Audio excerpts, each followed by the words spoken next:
दुधी कोतवाली क्षेत्र के वार्ड नंबर 6 में बुधवार रात को हुई एक व्यक्ति की हत्या में उसकी पत्नी और पत्नी के प्रेमी को पुलिस ने गिरफ्तार कर लिया है। मुख्य आरोपी के पास से एक तमंचा और 2 कारतूस भी बरामद किए गए हैं। मुख्य आरोपी लवकुश श्रीवास्तव निवासी ग्राम कोस डेहरा थाना के तार जनपद गढ़वा झारखंड और मृतक राजीव श्रीवास्तव की पत्नी ममता श्रीवास्तव निवासी रॉबर्ट्सगंज को शुक्रवार को रॉबर्ट्सगंज कोतवाली में एसपी अमरींद्र प्रसाद सिंह ने मीडिया के सामने पेश किया। एसपी ने बताया कि मुखबिर की सूचना पर लवकुश श्रीवास्तव को शुक्रवार की सुबह स्क्वाड एसओजी सर्विलांस टीम व थाना दुधी पुलिस ने विडम्बगंज रेलवे स्टेशन के गेट से गिरफ्तार किया।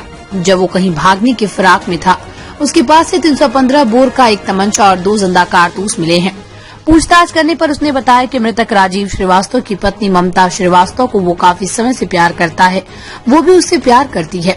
बुधवार की रात हम दोनों ने मिलकर प्लास्टिक की पाइप से गला दबाकर राजीव की हत्या कर दी। मुख्य आरोपी के बयान के बाद ममता श्रीवास्तव को उसके वार्ड नंबर 6 स्थित मकान से गिरफ्तार कर लिया गया। हत्या में प्रयुक्त प्लास्टिक की पाइप भी निशानदेही पर बरामद कर ली गई। पूछताछ में उसने भी अपना जुर्म स्वीकार कर लिया और दोनों ने पति के सामने मांग में सिंदूर भरी। एसपी ने बताया कि इस अपराध के संबंध में अन्य महत्वपूर्ण जानकारी के लिए विवेचना प्रचलित है। एसपी ने बताया कि 3 फरवरी को थाना दुधी पुलिस को सूचना मिली कि राजीव श्रीवास्तव पुत्र ज्वाला प्रसाद निवासी वार्ड 6 दुधी थाना की बीती रात 10:30 बजे के करीब अज्ञात व्यक्तियों ने उनके घर में घुसकर हत्या कर दी। इस सूचना पर उक्त घटना के संबंध में मृतक की पत्नी ममता श्रीवास्तव की तहरीर पर थाना दुधी में मुकदमा दर्ज किया गया था। हत्या के संगीन अपराध में त्वरित कार्रवाई पर पुलिस टीम को 25,000 रूपये का नकद पुरस्कार दिया गया।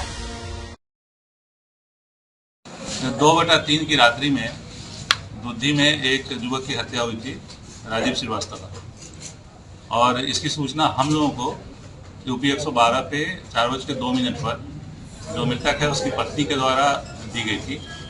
और उसमें उन्होंने ये कहा था कि 3 बदमाश चेहरा ढक कर के कमरे में आए और मुझे और मेरी पत्नी को मारा, मुझे और मेरे पति को मारा और भाग गए और उसमें मेरे पति की मृत्यु हो गई।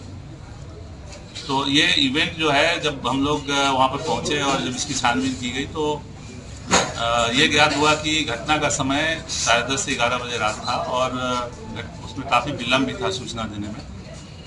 तो तभी से ये महिला जो थी वो उनकी पत्नी संदेह के दायरे में थी और उनके जो प्रश्नों के जवाब जो दे रही थी उसमें भी तालमेल नहीं था और ये लगने लगा था कि इनमें इनकी संलिप्तता अवश्य होगी।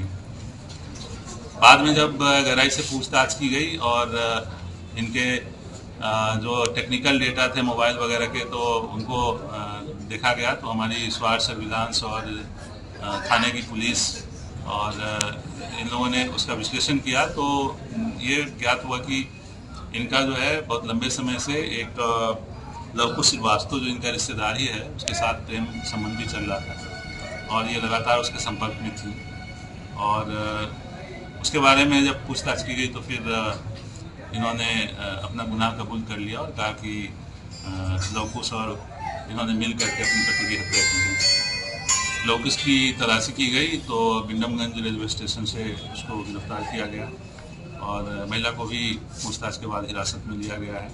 उसके पास से एक तमंचा भी बरामद हुआ है आरोपी लवकुश के पास से, जिसको उसने अपनी हिफाजत के लिए रखा हुआ था कि अगर कोई पकड़ेगा या पकड़ने की चेष्टा करेगा तो प्रयोग करेगा। पूछताछ में उसने बताया कि इन दोनों का प्रेम संबंध काफ़ी समय से था रिश्तेदार होने के नाते, और इधर जब पति पत्नी के बीच में विवाद होने लगा तो पत्नी ने खुद ही उसको बुलाया था। वो गुजरात में कहीं काम करता था और अपने घर तक बुलाया और बुलाने के बाद पूर्व योजना के तहत रात्रि में उसकी गला दबा करके हत्या कर दी गई और ये सांकल बंद करके चला गया।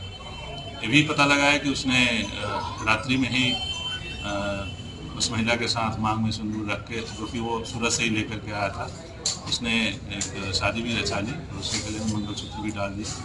तो इस तरीके से इस एक सनसनीखेज अपराध का जिसमें एक युवक की हत्या हुई थी उसका अनावरण हो गया है और आज दोनों आरोपियों को न्यायिक हिरासत में दिया।